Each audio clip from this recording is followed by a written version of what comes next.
Ganti. Wong liwat bengok-bengok.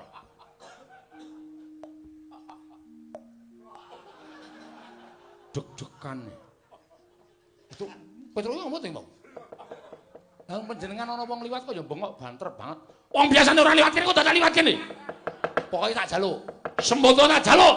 Menawi mboten maringaken, rawira-rawira tas malam-malam tak putung. Ora ana tak beting kadang taruna karo kadang reja.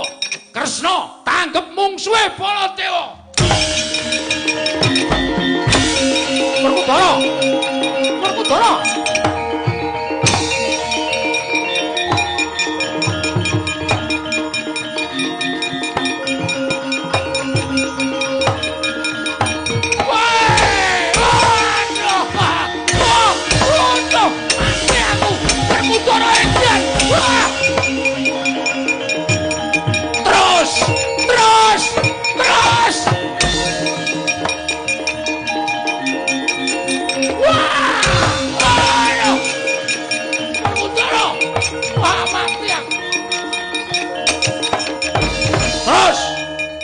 Masane anggap kaya menang-menang ade.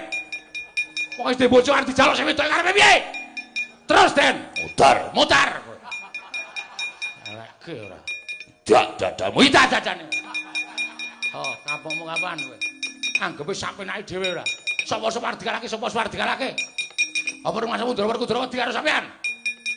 Ngono. Pakartimu sing kaya ngene iki Ndara Abimanyu sing bocah iku kesempuk ing Aradan. Paham? Sing kenceng, Den. Ayo, mutar. Mutar kowe.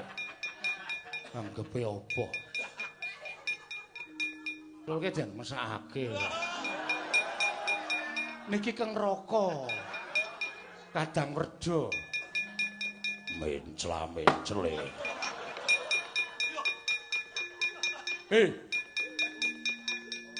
Ana adine. Sopo? Iki lho.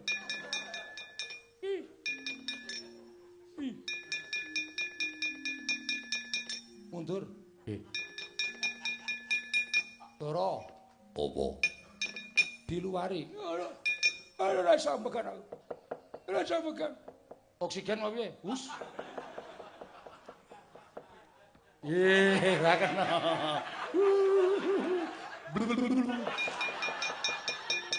Asu apa itu?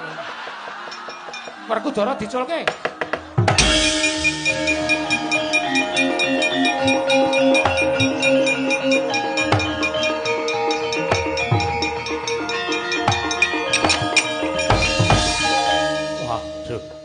Wah, mati ya.